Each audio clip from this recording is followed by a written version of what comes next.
Hello everybody and welcome to my 31st VBA 2010 tutorial, and this tutorial is going to teach you how to pass values into a sub-procedure.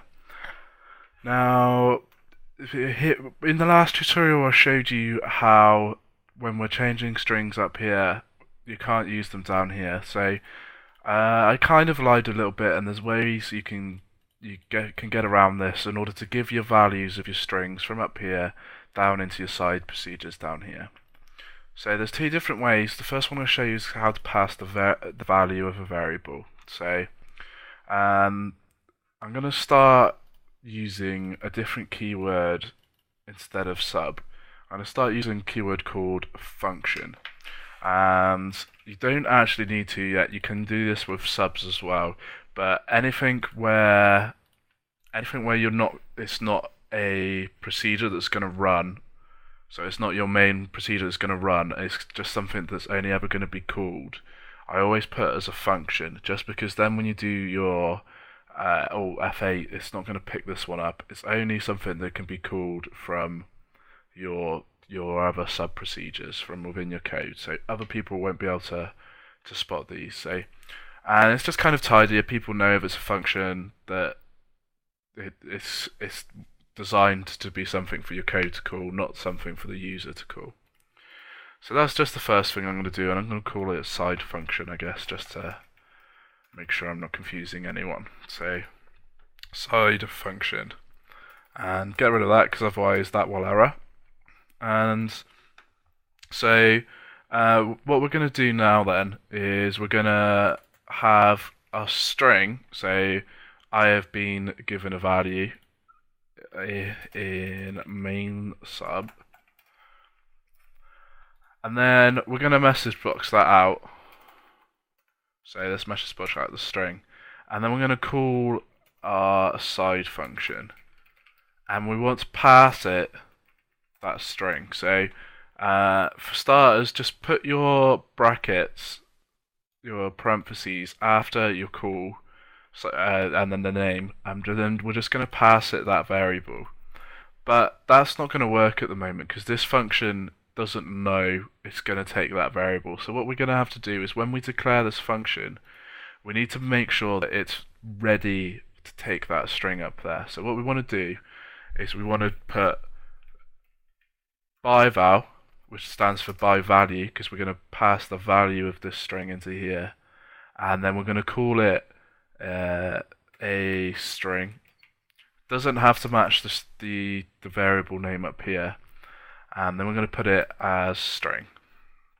So it's kind of like declaring a variable, except we're putting a by val at the start instead of a dim. And then when we pass this string through, it's going to take the value of that string and it's going to put it into this function, and then it's going to store that string in a variable called a string. And then we're going to use that, we're going to message box it out, and then we're going to change the value of it. So we have changed the value of this string, and then when we go back into here, I just want to message box out string again, and the reason for that is I just wanted to show you that we're just passing the value of a string at this time, so we're not passing the actual variable. So this function still is not going to have scope on this variable. It's still creating a new string. It's just that this time we're giving it the value that we've assigned in this one. So they're kind of linked in one direction, but they're not going to get linked backwards. So let's play this now. So play. So I've been given a value in main sub. Then we press OK. I have been given a value in main sub. And then we press another one. I've been given a value in main sub. And then we realise that something's gone horribly wrong. And that's because we forgot to put our extra message box in. So let's put in message box a string. So we changed it, but then we never actually did anything once we changed it. And let's just press play on this again so we can see it. So I've been given a value in main sub. I've been given a value in main sub. So now we're in the side sub. And now we've changed the value of the string in the side sub. And then we've gone back into our main sub and we've been given a value in main sub. So just to reiterate one more time, so we've given this string a value, messaged it out. We've then called the decide function and passed the value of that string into here and created a new variable for this function to use with the same value as that variable. Just as a point to note, you don't actually have to pass a variable through. You can actually just type your string in here, and then if we play this, then you'll see that it's coming through as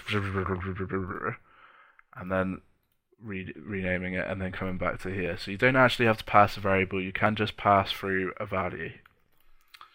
That's it for now for passing just one value. In the next tutorial, I'm going to show you how you can pass multiple different variables through. So thanks for listening, and I hope to catch you in the next tutorial.